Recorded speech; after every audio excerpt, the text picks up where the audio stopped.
Hello, everybody. Good morning. Yes, come on up, everyone. Lovely officials with me today. All right. Dr. Carson, come on up. Thank you so much. Good morning and Happy New Year, everybody. It's great to see you. It's great to be with a very packed room. I'm sorry we kept you all very busy over the holiday break. And I know there is a lot of news out there today, both here at home and around the world. I will be happy to take all of your questions on all of that news. But first, I'm really honored to be standing up here today with esteemed members of the President's Cabinet and his health team to make an important announcement with respect to the President's domestic promise to make America healthy again as we kick off the new year. In less than a year in office, the President and his incredible MAHA team have made real progress on this front. Here are just a few of the significant MAHA achievements thus far. More than a dozen food manufacturers and trade associations have made commitments to remove artificial and petroleum-based food dyes from their products. The Trump administration took strong action to bar hospitals from performing dangerous, irreversible, life-altering transgender procedures on children. The Trump administration announced funding awards to states through the Rural Health Transformation Program, an unprecedented $50 billion investment established under President Trump's One Big Beautiful Bill. The Trump administration has also worked with 18 states across the country to ban junk food purchases using SNAP benefits starting this year. And thank you for leading that effort, Secretary Rollins.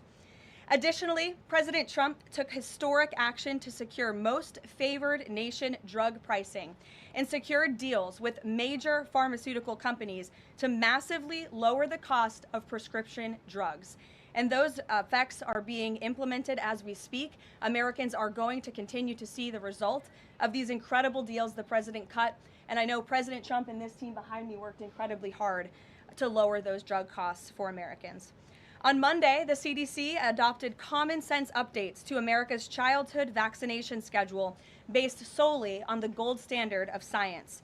This action empowers parents and physicians to make the best individualized decisions to protect our children, while also restoring much-needed confidence in our public health system. And as a MAHA mom myself, I'm very grateful for that. So thank you, Secretary Kennedy. To build on this progress, the Trump administration is now updating federal nutrition standards and guidelines to ensure that Americans have the most accurate, data-driven information supported by science and hard facts, not special interests or partisan ideology. President Trump has tasked two of the great individuals behind me, USDA Secretary Rollins and HHS Secretary Kennedy, with collaborating on this vitally important project. And today they are here to officially unveil the 2025 to 2030 Dietary Guidelines for America. These new guidelines are informed by the best and most reliable research on health and nutrition, particularly as it relates to the role of our diets and the prevalence of chronic disease in the country. They are also These guidelines are easy to read and understand, so every American, young and old, can access this information that literally has the power to change lives. But these are not just an updated guideline. These are the foundation to all federal food programs in our country. These new guidelines are going to update the food that is served to America's children in our public schools, to the plates that are served to our great men in uniform in our military, our veterans, and the food that they are consuming at the VA. And these new guidelines are also going to impact nutritional programs for the needy in our country, such as WIC and Head Start. Unfortunately, for decades, federal dollars has promoted low-quality, highly processed foods that lead to scores of long-term health issues, which means Americans have gone broke because of these health issues. Faulty dietary guidelines of the past stacked the deck against healthy eating and food options for everyday American families, which has fueled the chronic disease epidemic and jacked up the healthcare costs of households across the country. This failed approach in our public health system ends today. When these guidelines are followed, Americans will be saving themselves thousands of dollars. If we want to cut healthcare costs in our country, we must become a healthier country. According to the CEA, poor diet is the root cause of obesity, which accounts for $400 billion in medical spending each year. A healthier America will lead to a more affordable America. The new dietary guidelines from the Trump administration will ensure federal dollars go to real food to improve public health and therefore save the American people their hard-earned cash over the course of their lives. So with that, I am going to hand it over to Secretary Kennedy. The great people behind me will give remarks, and then we'll get into Q&A for the officials that are here on this specific topic.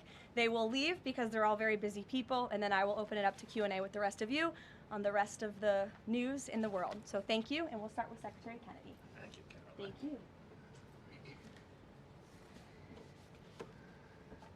Today marks a decisive change in federal nutrition policy made possible by President Trump's leadership and the work of MAHA moms and public health advocates who demanded reform. Today, in accordance with President Trump's directive, Brooke and I will release the dietary guidelines for Americans 2025 to 2030, the most significant reset of federal nutrition policy in history. These guidelines replace corporate-driven assumptions with common sense goals and gold standard scientific integrity. These new guidelines will revolutionize our nation's food culture and make America healthy again.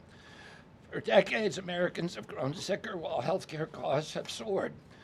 The reason is clear. The hard truth is that our government has been lying to us to protect corporate profit-taking, telling us that these food-like substances were beneficial to public health. Federal policy promoted and subsidized highly processed foods and refined carbohydrates and turned a blind eye to the disastrous consequences. Today, the lies stop. The new guidelines recognize that whole, nutrient-dense food is the most effective path to better health and lower healthcare costs. Protein and healthy fats are essential and were wrongly discouraged in prior dietary guidelines. We are ending the war on saturated fats. Diets rich in vegetables and fruits reduce disease risk more effectively than many drugs. Whole grains outperform refined carbohydrates.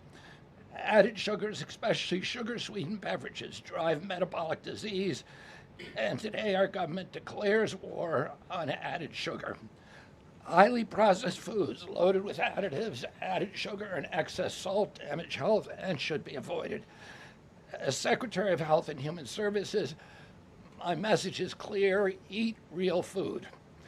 Nothing matters more for healthcare outcomes, economic productivity, military readiness, and fiscal stability.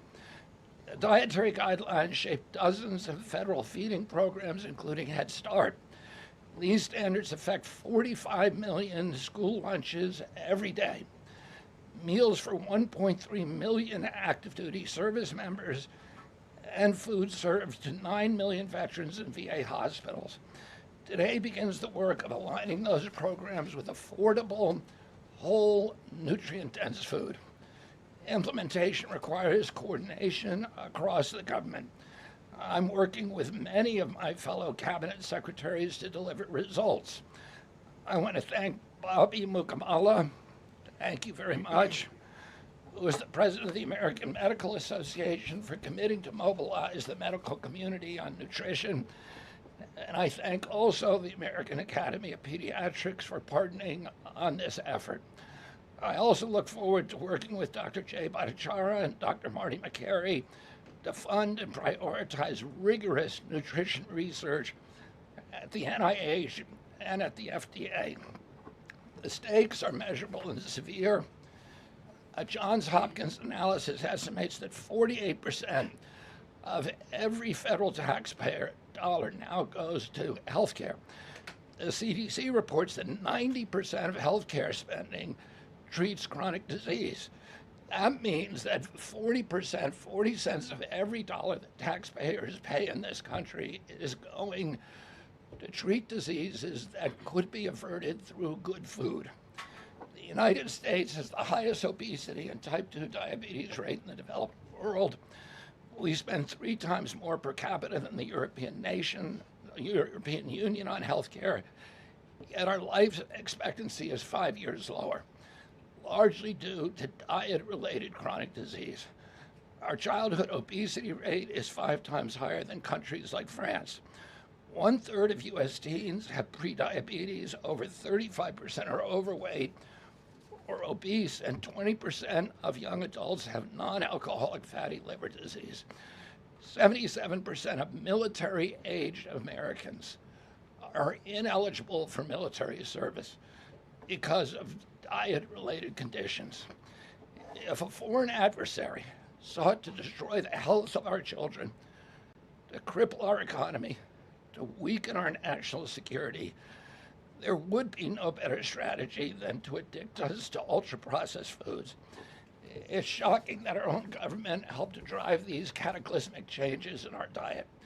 The damage is real, it is preventable, and President Trump has ordered it to end. If the United States reduced obesity, type 2 diabetes, heart disease, and Alzheimer's to Japanese levels, we would save approximately $600 billion a year.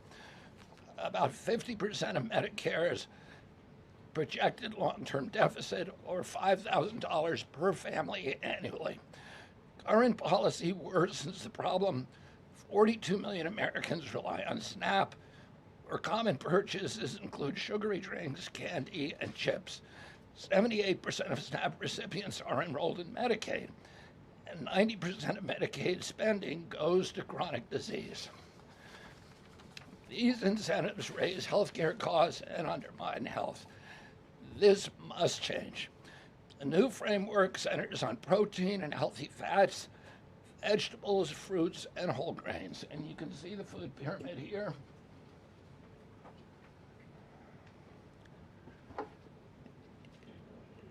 It's upside down, a lot of you will say. But it was actually upside down before, and we just righted it.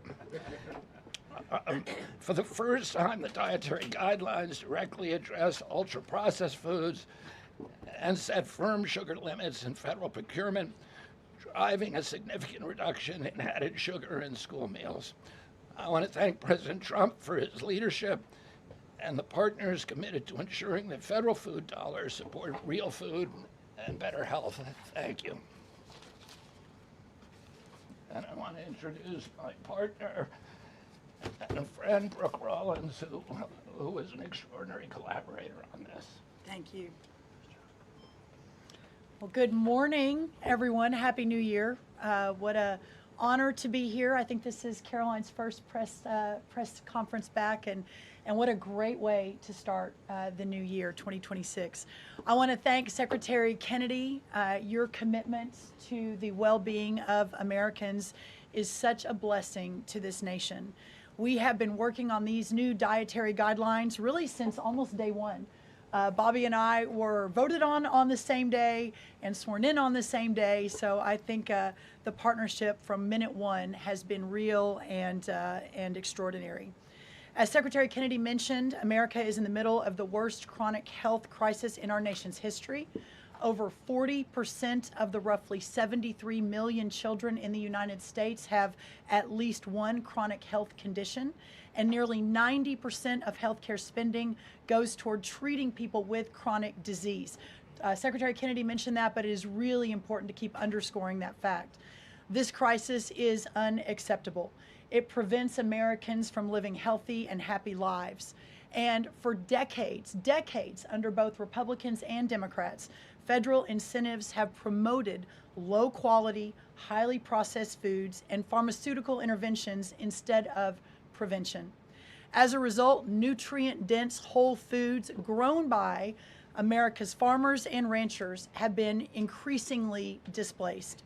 The Trump administration is acutely aware of this danger, and today this announcement is making a major step in doing something about it.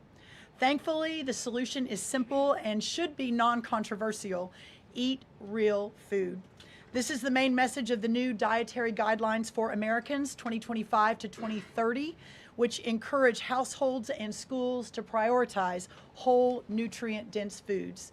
That means more protein, more dairy, more healthy fats, more whole grains, more fruits and vegetables, whether they are fresh, frozen, canned, or dried.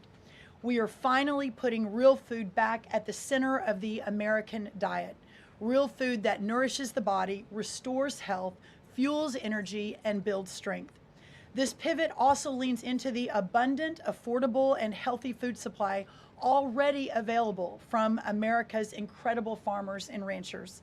By making milk, raising cattle, and growing wholesome fruits, vegetables, and grains, they hold the key to solving our national health crisis. And President Trump is mobilizing government to ensure families across America have greater access to these healthy foods. In the past 12 months, inflation has slowed and wages have risen for the first time in 5 years. Under President Trump's leadership, prices for everyday staples are declining, and more help is on the way. Recent data show that fruits, vegetables, dairy, and proteins, including eggs, pork, and ground beef, are becoming even more affordable every day for our American people. American households enjoy the most affordable and abundant food in the world, and today's release only reinforces that reality. A healthy meal is within reach for all American families. These new dietary guidelines are a framework which is meant to be customized to meet the needs, the preferences, and the financial status of all American families. For example, a meal including such items as pork or eggs or whole milk or cheese, tomatoes, other fresh and frozen fruits and vegetables, whole grain bread, corn tortilla can cost today right around $3 for that meal. $3. And soon USDA will finalize our stocking standards, which means that those businesses in America that take the SNAP benefit, what they are required to stock in order to take that benefit. By the way, that's almost 250,000 retailers across America. That very soon we will be finalizing that rule that will mandate all 250,000 retailers in America double the type of staple foods that they provide for America's SNAP households. This means healthier options will be in reach for all American families, regardless of circumstance, at levels never seen before in our country. These dietary guidelines are foundational to so many USDA programs, and their introduction marks the first step in connecting America's schools and dinner plates to the best of American agriculture. Make no mistake, under President Trump's leadership, we are restoring common sense, we are restoring scientific integrity, and we are restoring accountability to federal food and health policy. The new guidelines are all about putting the well-being of Americans first, exactly where it should have been all along. This is the foundation that will make America healthy again, not just for those of us alive today, but for our children and our children's children and those coming behind. I want to end by saying God bless American families, God bless the American farmer and rancher, and God bless America. What an honor now to introduce another great partner in this incredible work, and that is Dr. Mehmet Oz. Thank you. Congratulations to Secretary Rollins, Secretary Kennedy, and do want to express my appreciation for what the President has done overall to increase the affordability of health care. The biggest accomplishment perhaps for the health system ability to drop down prices last year was the most favored nation drug pricing that Karoline mentioned. These are incredibly effective at reducing the cost, for example, of what the President calls the fat shot, the Ozempic, GLP-1s category of medications. We dropped them dramatically. But the best way to reduce drug spend in America is to not need the drugs in the first place. What you're hearing today with these dietary guideline adjustments are going to be massively effective, and not just dropping the need for us to buy these weight loss drugs, but buy these expensive drugs for autoimmune problems. We have evidence that food is medicine when it comes to conditions as varied as mental health issues from Alzheimer's and depression to fundamental realities of how children learn in school. So the question then becomes, what is this actually going to do in dollars and cents? And I had the group at CMS run some numbers for us to try to give you concrete assessments of how much this will drop the spend that the federal taxpayer must make for Medicare and Medicaid. And I'm more optimistic today than ever that we can address the fast rising rate of healthcare expenses in America because of movements like this. Right now, we're increasing health expenditures in America at roughly twice the rate of the GDP growth. We will correct that if we can get America to be healthier, because you can't be a wealthy nation without being a healthy nation. So 2 numbers for you to remember. The first is $30 billion. Why? 30% of healthcare costs are directly attributable to obesity. I'm not talking about indirect associated expenses, which are also present, but a very conservative number, 30%, are directly attributed to obesity. That's about $300 billion a year for just Medicare, If we were to affect obesity by 10%, which is an incredibly conservative and justifiable assumption that has been borne out in evidence-based dietary experiments and trials, just that alone is $30 billion of reduction of expenses for Medicare rather. That's also obviously correlated with Medicaid reduction in spending. In Medicaid, it's a different opportunity because in Medicaid, we educate children. 53% of children in America are covered by Medicaid or CHIP, and we have programs to teach kids and their parents what to eat, and how to make these dietary guidelines that Secretary Rollins, Secretary Kennedy have crafted with their teams into practice. It will dramatically change the natural history of how children are able to participate in life. But let me give you one last number. If we're able to get the average American, who today retires on average at age 61, get them just to work 1 year longer, because they feel so vital, so strong, so bullish about their future, because they're feeding their bodies nutrients that are essential to their high-functioning productivity, we will increase the overall GDP of our nation by trillions of dollars. So we will reduce healthcare expenses. At the same time, we jazz up the U.S. economy with trillions of dollars created by the productivity of American workers. God bless you both for making the DGA feasible and making it perhaps the wisest investment we could make in our communities. Marty McCary is one of my closest friends, the powerful leader of the FDA who's been taking brave steps along the line and has additional insights. Thanks. Thank you, Dr. Oz.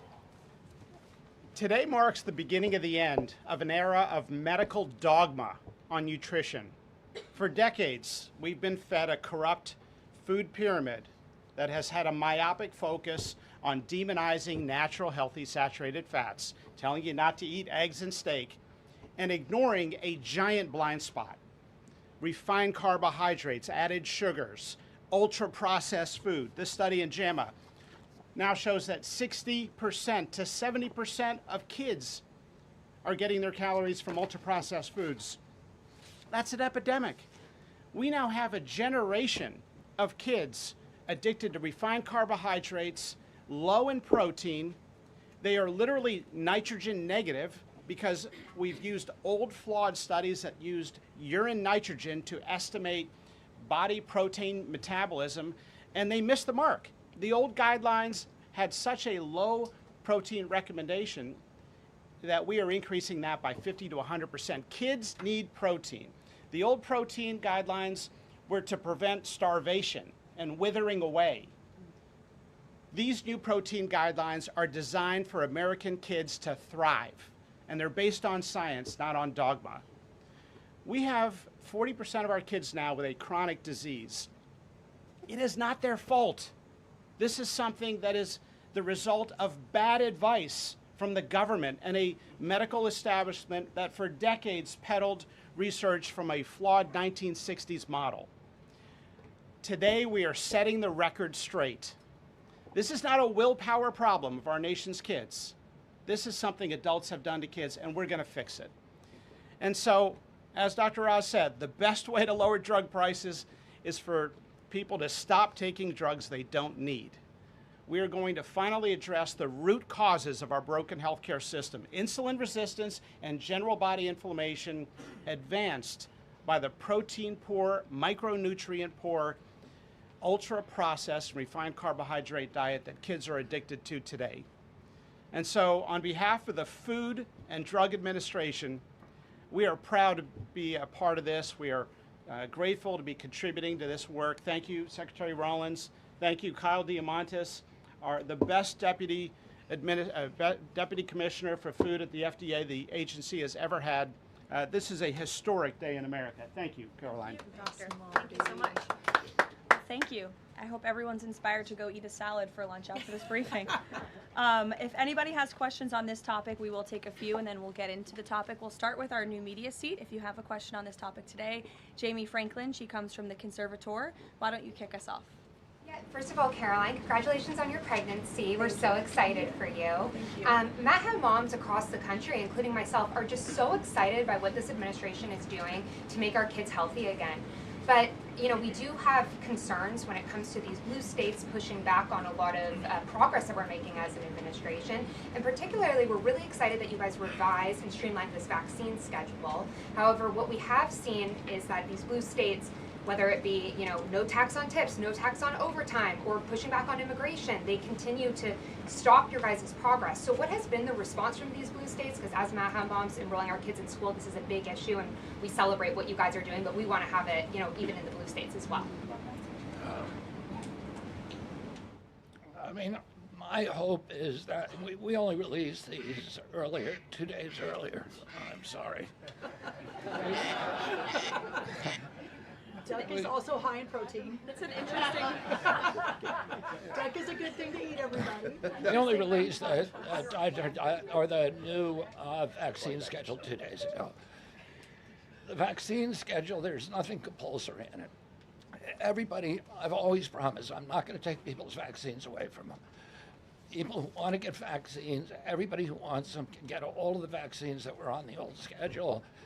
They will all be paid for by the Vaccines for Children program or for the insurance the same as before. We release guidelines that we think are optimal to public health. They're the same with core vaccines that are required by the European community. And those nations all have much better health outcomes than we do. And they're based on their best science and also on their conviction that when you put too many vaccines on the program, it actually reduces compliance. It reduces uptake.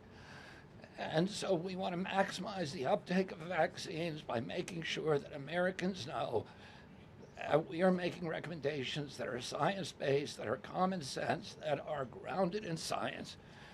And right now, that's the best science that we have. Again, there's 3 categories of vaccine. One is the core schedule, which resembles the European countries.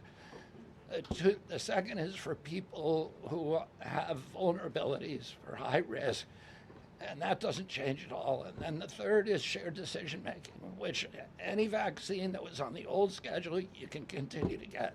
So people will make their own choices, and that's what democracy is about. I asked the boss, Karoline, for permission to add a little bit to this because I think it's really important. And by the way, Jamie, what a superstar you are. It's so fun to see you in this seat, Jamie Franklin. The blue state question is a really important one. And for those of us that are running agencies with these programs, I mean, I've talked to a lot of you already about how we have 22 blue states that won't give us their SNAP data so that we can figure out and ensure that those who really need these programs are actually getting these programs. Clearly, you all have been writing about Minnesota. California is next. We're looking at New York, some other states. The amount of fraud in all of these programs is absolutely stunning. And the challenge is, I mean, from Medicaid, et cetera, I know, Dr. Oz, you've talked a lot about that. This is a significant problem. And I think who's really harmed in all of this conversation and when these blue states aren't partnering with us to try to do this right is we say blue states and red states, but in those states, there are all kinds of our citizenry and that aren't all Democrat or aren't all Republican. We had a poll that just came out that had about 85% of all Americans believe that states should turn their data over on SNAP so that we can figure out where the fraud is and ensure these programs are going where they need to go. So my request of these blue states and these blue state governors is partner with us. Let us figure out how to do this better. Let us make sure that whether it's the vaccine schedule or the SNAP program or the Medicaid program or the child care program, that we are doing everything we can to protect every tax dollar, but to also ensure those who need it the most vulnerable in our society, are getting the programs they need versus those who A, are not even supposed to be here, or B, are cheating the system. Jeff. Thanks, Caroline. One of the changes that was made had to do with alcohol. Secretary Kennedy or Dr. Oz, could you explain the science behind the new language on not saying 2 drinks for men and 1 drink for a woman every day would be healthy, and whether or not the industry had an impact on the language of moderation versus just saying alcohol is not healthy and you shouldn't drink it? So alcohol is a social lubricant that brings people together. In the best case scenario, I don't think you should drink alcohol, but it does allow people an excuse to bond and socialize, and there's probably nothing healthier than having a good time with friends in a safe way. If you look at the blue zones, for example, around the world where people live the longest, alcohol is sometimes part of their diet. Again, small amounts, taken very judiciously and usually in a celebratory fashion. So there is alcohol on these dietary guidelines, but the implication is don't have it for breakfast. Right? This should be something done a small amount with hopefully some kind of an event that might have alcohol added.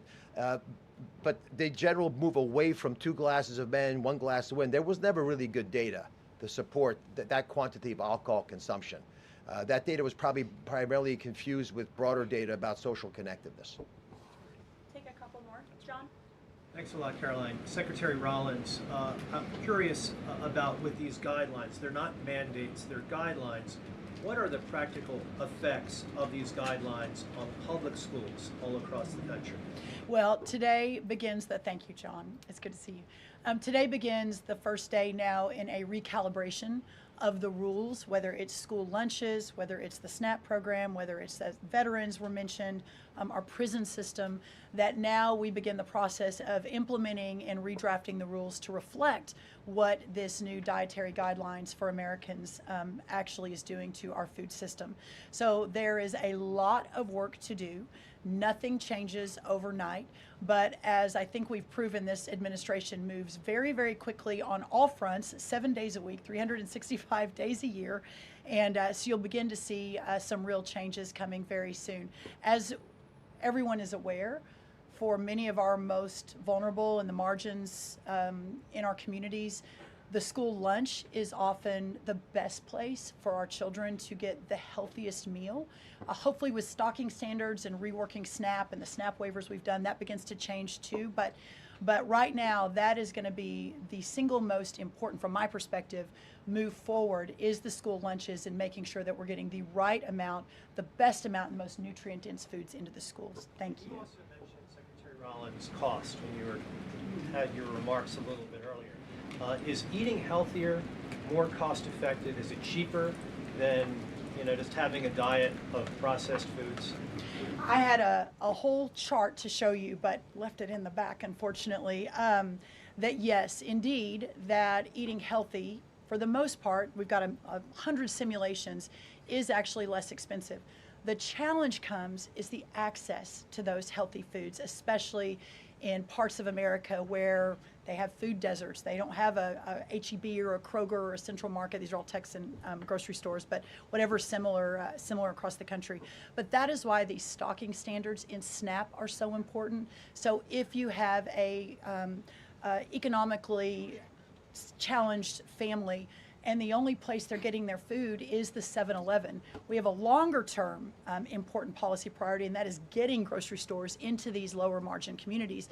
But for now, requiring those retailers, those 250,000 retailers across America, to double their stocking of healthier foods, that will allow us to immediately get these better foods into all communities, but especially the most vulnerable. Thank you, John. Let me just add something to that. Brooke and I are working on a program. Affordability is the priority for the president.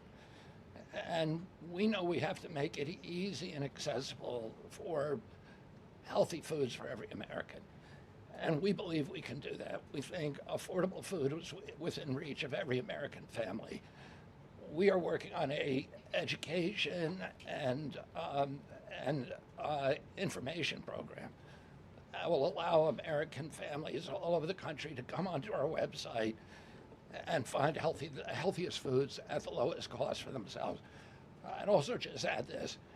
The idea that a cheap meal made of processed food is cheap is an illusion, because you're paying for it on the back end. You're paying for it with diabetes, with obesity, with illness.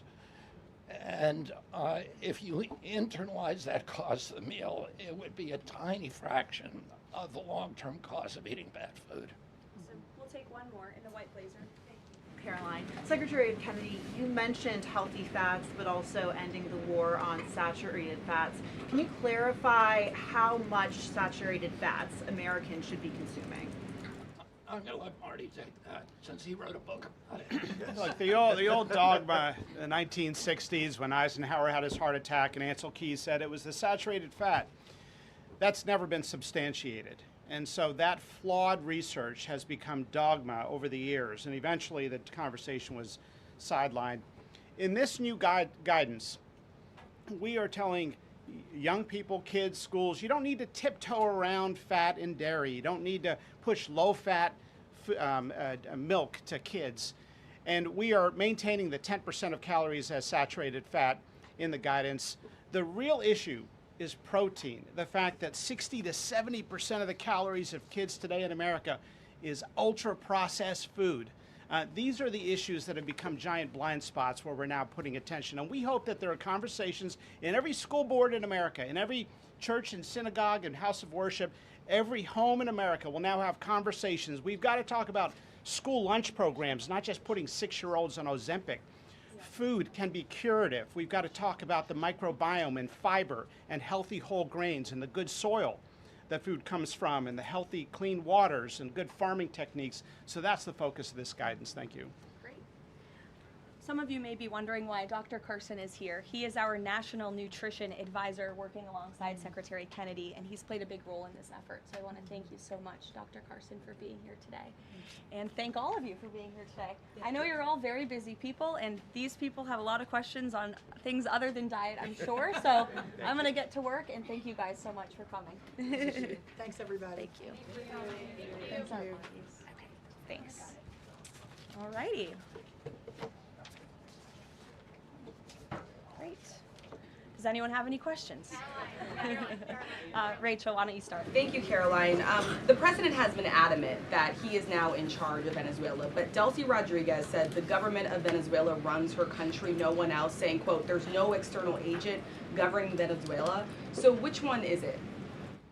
Let me just be very clear. This is the first time that I've addressed Venezuela from the podium since being back and since the historic and incredibly successful military operation, law enforcement operation conducted by our United States military that you all saw and the world witnessed last week. The skill, the might of the United States military and our country under the leadership of this president is on full display to the rest of the world. And let's just set the record straight. There isn't another military in the world who could have pulled off this operation. There is not another president in the world or in our nation's history who had the courage to authorize such a mission. And I think the world has taken notice that America is truly back. With respect to Venezuela, the Trump administration, led by Secretary Rubio, the vice president, and the president's entire national security team, is in close correspondence with the interim authorities in Venezuela.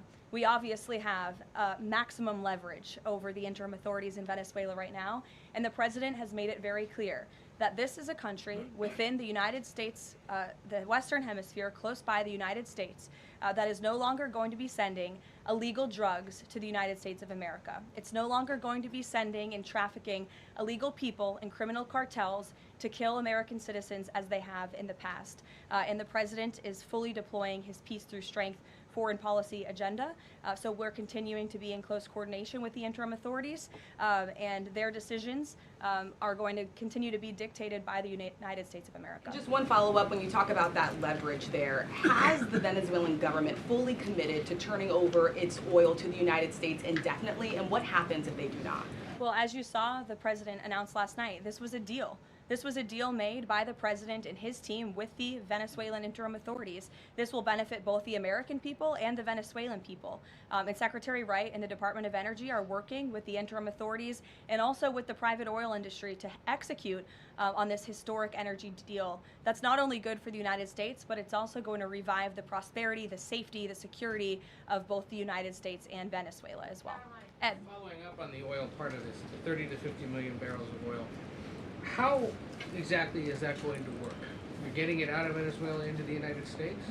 Yes. And then what? That's exactly right. So as you know, Ed, as the president announced last night, this was the sanctioned oil that was basically just sitting in barrels, sitting on ships because of the effective quarantine of the United States of America.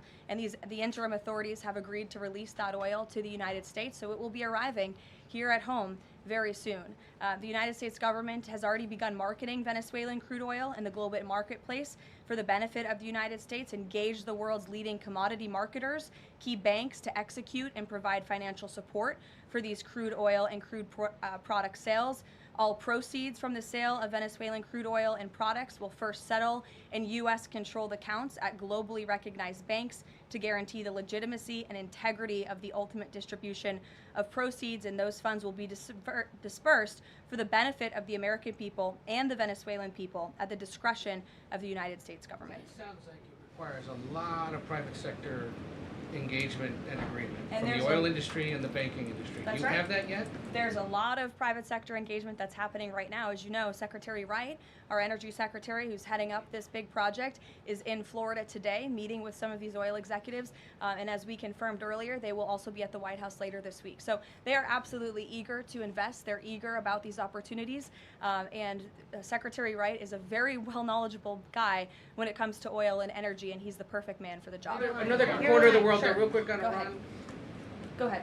So just to follow up on the oil, 30 to 50 million barrels is an initial tranche, if you will, and then what happens after that? What I won't get ahead of the plans that the president and his team are currently speaking with the interim authorities about, but rest assured, there is a long-term plan here. Secretary Rubio and the entire team are working diligently on it, and this is just sort of the first action that you all are seeing. Ed. Thanks, Caroline. So in order to get these oil companies to invest billions in Venezuela, how will the U.S. reassure that their workers will be safe in Venezuela? Could there be troops involved? At this point in time, as you know, there are no troops on the ground in Venezuela. The president, of course, reserves the right to use the United States military if necessary. It's not something he wants to do. Diplomacy is always the first option, as you saw. He tried that with Nicolas Maduro, but unfortunately, he was an illegitimate dictator and an unserious person. And so President Trump authorized this law enforcement operation, and now Nicolas Maduro is sitting in a prison cell in New York. So certainly the president is going to do what's in the best interests of the American people, and that includes workers from our energy and oil industry as well. With that meeting tomorrow, what is the message the president is going to give to the oil executives, and what does he want to hear? Well, the meeting is on Friday, and it's just a meeting to discuss, obviously, the immense opportunity that is before these oil companies right now. Stephen. Caroline, and congratulations again. Thank you. The New Yorker had a story yesterday on the vice president, and it questioned his, quote, notable absence on Venezuela. And the sub-headline asked, was the vice president's exclusion from the operation in Venezuela an expression of his anti-interventionist ideology or political calculation? Would you be able to discuss the vice president's role in Venezuela policy? I did see that report in the New Yorker, and quite frankly, I laughed out loud because it's very clear it's a fake report that's trying to sow distrust and division amongst the president and his team. Let me just be very clear. The vice president has been involved in all policy. He is the right-hand man of the president on all policy matters, including Venezuela policy. He was, of course, read in and deeply involved in this operation from the very beginning. And he was present on the night of the operation via secure communication at a different location as to not damage the operational secrecy of this mission that was so incredibly important to ensure that this mission could be carried out successfully without endangering our troops. Sure. The U.S. seized a tanker recently. Russia specifically asked the United States not to seize that tanker. Does this action risk a larger conflict with Russia? I believe you're referring to the Bella 1 tanker that was seized this morning. The Department of Justice and the Department of Homeland Security, in coordination with the Department of War, did announce that seizure this morning for violations of U.S. sanctions. I've spoken about the enforcement of our sanctions policy at the podium prior to the new year, and this administration is going to fully enforce the sanction policy of the United States. The vessel this morning was seized in the North Atlantic pursuant to a warrant issued by a U.S. federal court after being tracked, and this was a Venezuelan shadow fleet vessel that has transported sanctioned oil, and the United States of America, under this president, is not going to tolerate that. I would also just add the vessel had a judicial seizure order in the crew, so that means the crew is now subject to prosecution for any applicable violation of federal law, and they will be brought to the United States for such prosecution if necessary. Kelly. Caroline, Happy New Year to you. Thank you. You too. I'd like to talk to you about a couple of things real quickly. The first question about the Venezuelan people. As you know, there's some 8 million Venezuelans here, some of them celebrating in the streets. There are Venezuelans on the ground who are concerned about their safety. What does the Trump administration, what is it doing to actually help people in Venezuela understand that they will be secure throughout this transition? I think the fact that this president actually followed through on the long-held promise of the United States of America, the bipartisan promise to take down the illegitimate Maduro regime, should give assurance to the Venezuelan people and also Venezuelan Americans who fled this communist regime for a better life here at home, that this is a president who is serious about taking down illegitimate regimes and who is also serious about securing the security of the United States of America, including the Venezuelan American people.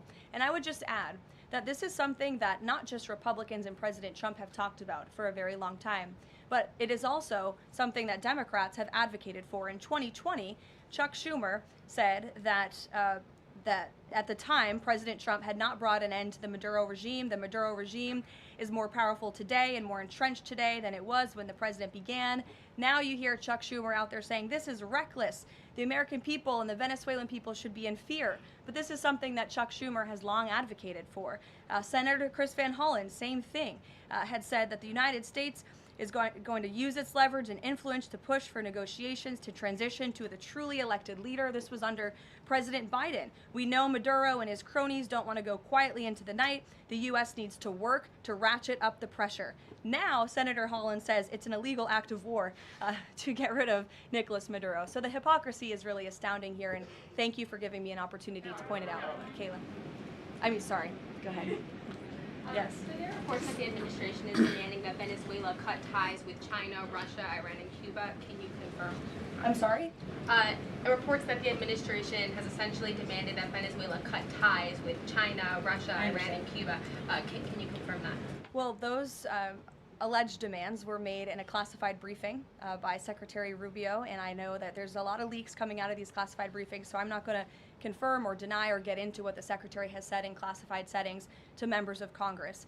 But I think that the administration has made it quite clear to the interim authorities in Venezuela that this is the Western Hemisphere, and American dominance is going to continue under this president. If I could just ask, there have also been reports that the U.S. could potentially buy Greenland as one potential option on the table. What would such an offer look like? Is there anything monetarily you could provide, any details there? Well, that's something that's currently being actively discussed by the president and his national security team. And I would point out that the acquisition of Greenland by the United States is not a new idea. This is something that presidents dating back to the 1800s have said is advantageous for America's national security. The president has been very open and clear with all of you and with the world that he views it in the best interest of the United States to deter Russian and Chinese aggression in the Arctic region. And so that's why his team is currently talking about what a potential purchase would look like. Jackie. Caroline, just following up on Greenland, why not rule out taking it by military force? I know that past presidents and past leaders have often ruled things out. They've often been very open about ruling things in and basically broadcasting their foreign policy strategy to the rest of the world, not just to our allies, but most egregiously to our adversaries. That's not something this president does. All options are always on the table for President Trump as he examines what's in the best interests of the United States. But I will just say that the president's first option always has been diplomacy. Again, look at Venezuela. He tried ardently to strike a good deal with Nicolas Maduro, and he told him, I will use the United States military and you will not like it if you don't take such a deal.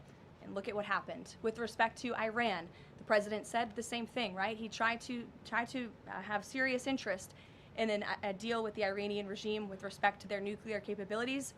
They were not interested, and so Operation Midnight Hammer happened, which was another remarkable military success under the leadership of this commander-in-chief. So the president keeps his options open, but diplomacy is always the first. Very quickly, just one additional follow-up on that. Does the president recognize Denmark's ownership as part of the kingdom? Because there have been some Republican senators questioning the claim that Denmark has to Greenland. Is the president in that camp with them, questioning the legality of I have not heard him question it personally, but you're welcome to ask him yourself next time you have the chance. Sanctions are being lifted for Venezuela. We got to lift some sanctions to let the oil come in. Can you talk about that just very briefly? Yes, so the U.S. is selectively rolling back sanctions to enable the transport and the sale of Venezuelan crude and oil products to the global markets, yes. Annie. Thank you. There are some reports from Venezuela that the country's leaders are cracking down on the population, specifically suppressing public expression of support for Maduro's ouster. Is that kind of behavior consistent with what the president wants to see, how the president wants to see the leaders take on the population? It would not be consistent, and I'll let the president's national security team speak further on that. I know they are well aware and tracking. Kelly. Two questions. One, on the seized vessels, the Bella, the Sophia, can you tell us where they're headed, what happens to any existing cargo, and you reference personnel potentially facing prosecution? That's one thing I'd like to follow on. And then on the Bella. Yes, okay. And on Annie's question, if I could also ask, does the administration believe that the interim regime should release all political dissidents and prisoners and return detained Americans? That's not a question that I've personally spoken about to the president with, so I will let him answer that question. I don't want to make new policy at this podium today with respect to Venezuela. With respect to the two ships that you mentioned, I spoke with you about the Bella 1. There was another vessel this morning, the Sophia, that in coordination with the Department of War, the Department of Homeland Security apprehended it. This is a stateless, sanctioned, dark fleet motor tanker, and this occurred without incident. This vessel was operating in international waters and conducting illicit activities in the Caribbean Sea. The U.S. Coast Guard is escorting the Sophia to the United States for final disposition. To answer your question, Kelly, directly, this was through Operation Southern Spear. The Department of War is unwavering in its mission to crush illicit activity in the Western Hemisphere. And as the President has repeatedly stated, we're going to defend our homeland and restore security and strength across the Americas. Dasha. Dasha, go. Caroline, thank you and Happy New Year. Thanks, you too. Two questions, one on Venezuela, one on Greenland. You've repeatedly at the podium called the current leadership in Venezuela interim leadership. There are Republicans and Democrats alike that say they want to see elections in Venezuela. The president has said it's too soon to do that right now, but is there a timeline for elections in Venezuela? Is he committed to seeing that this year, for example? You just said the president has answered that question, so I will reiterate what the president has said a few times now to all of you, which is that it's too premature and too early to dictate a timetable for elections in Venezuela right now. Caroline, you just talked to Jackie about diplomacy first, right? The Danes have repeatedly said they are willing to collaborate on all of the concerns that the president has, whether it's more troops, mineral rights, intelligence sharing. Why does the president feel he needs to own Greenland and not and put out the threat of military action when this could be done through diplomacy? Well, who said diplomacy isn't taking place behind the scenes, Dasha? I mean, the president is interested in diplomacy. His national security team is as well. And of course, he's always willing to pick up the phone for everybody and hear out their concerns. But the president is the president of the United States of America, and he's always going to be very clear about what he views as being in our nation's best interest. Reagan. Caroline, I have a question for you on Venezuela, and then I'd love to ask you about Minnesota and Tim Walz. Sure. On Venezuela, I'm wondering, does the administration hope to start sending more Venezuelan migrants back home or have them self-deport if the situation in the country improves? As far as I'm concerned, the policies of the Trump administration and the Department of Homeland Security have not changed. All those illegally present in the country are subject to deportation. And I would just like to add how we got here. The president was very clear on the campaign to the American public, and it's one of the many reasons they resoundingly reelected him back to this office, that he was not only going to crush foreign drug cartels, but that he was not going to stand by and watch as the illegitimate Venezuelan regime was sending illegal criminals and gang members and rapists and murderers to our country, which happened to the tune of thousands under the previous administration and president. And so there could be nothing more America first than this operation that took place last week.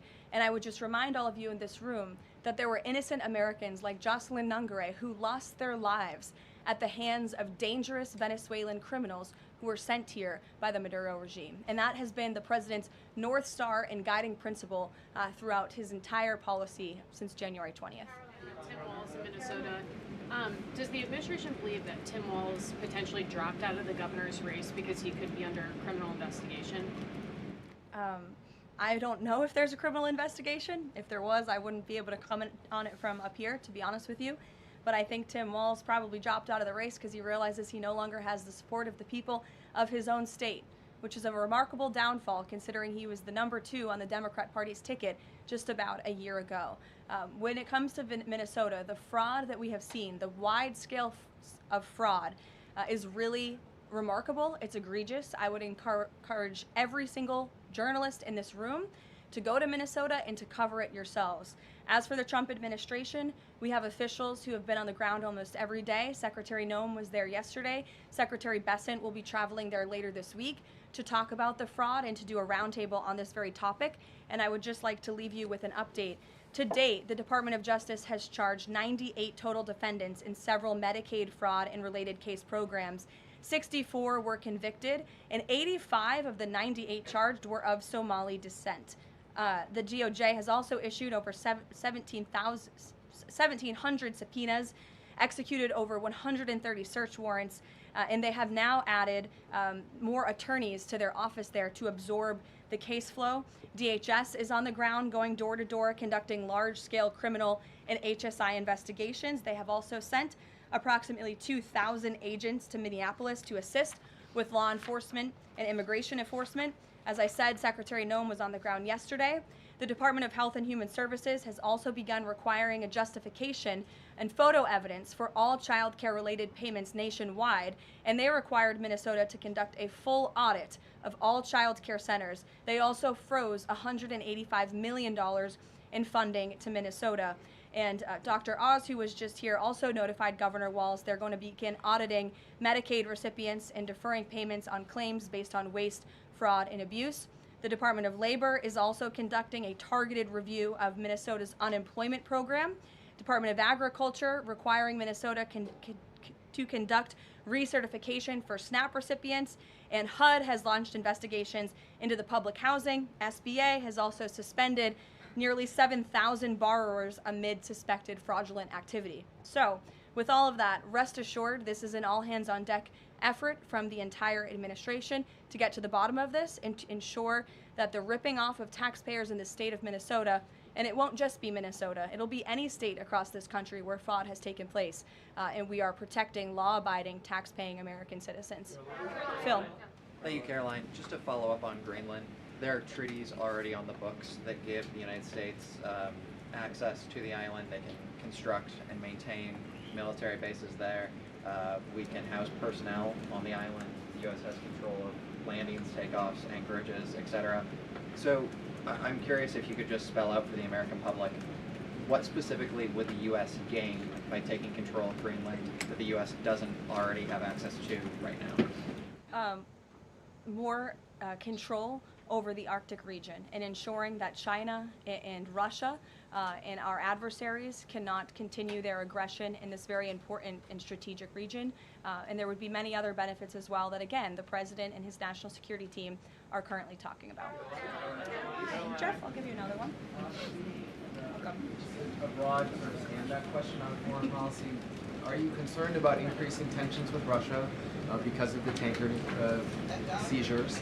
And how does the U.S. action in Venezuela impact the ongoing relationship with China and the President's relationship with President Xi?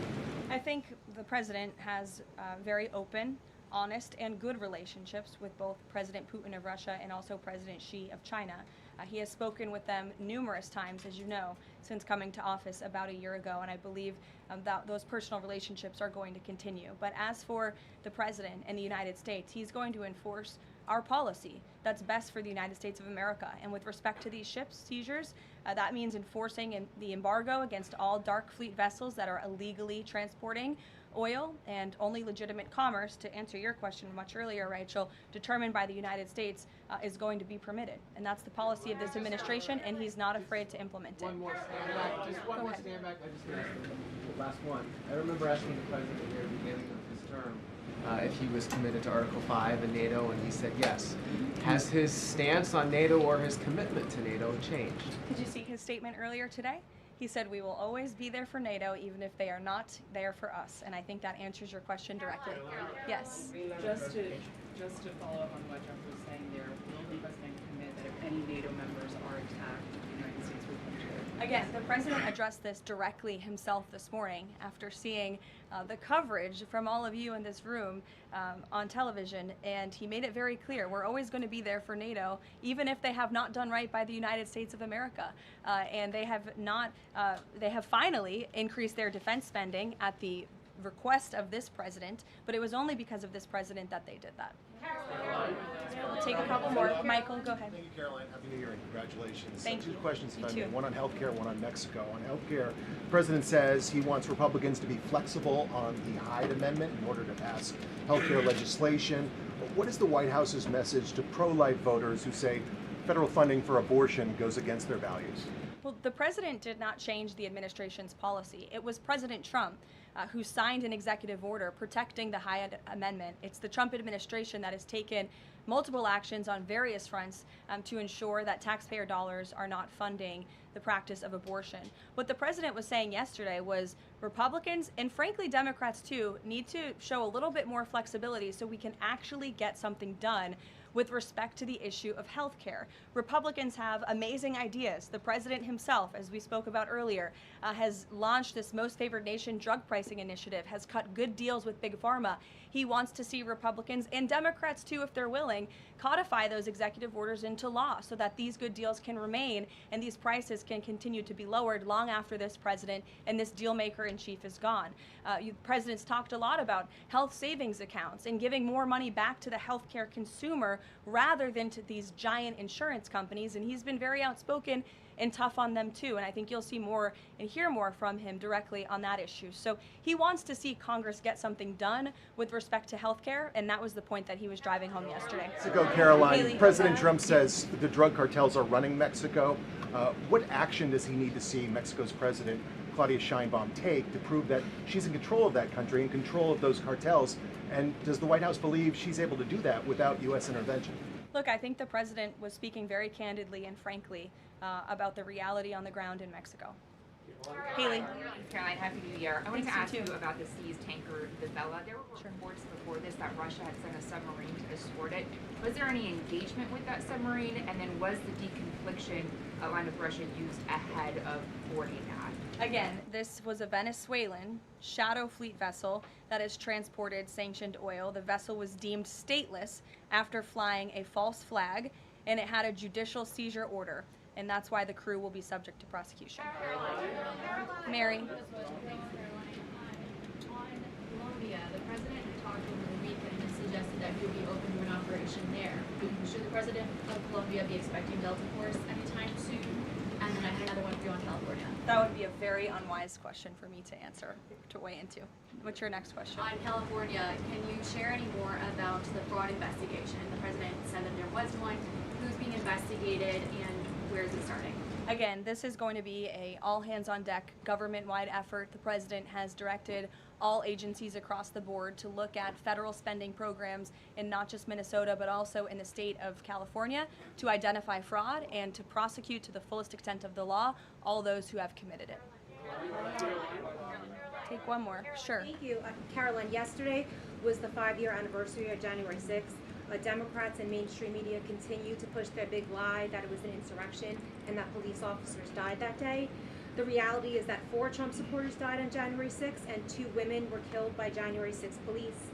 Everybody knows Ashley Babbitt was shot in cold blood by Capitol Police Officer Michael Byrd, but there was another woman, her name was Roseanne Boyland from Georgia, and she was pepperballed, gassed, and ultimately brutally beaten with a stick by January 6th police officer Lila Morris.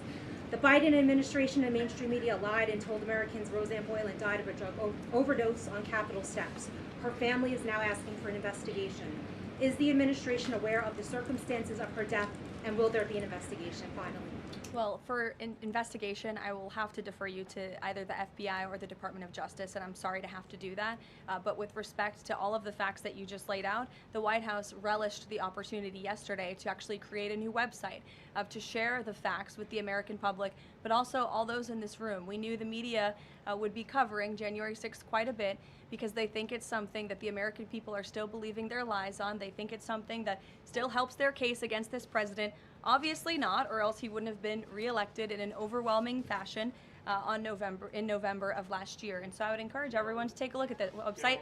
It's quite well done. And thank you all very much. It's great to be back with you.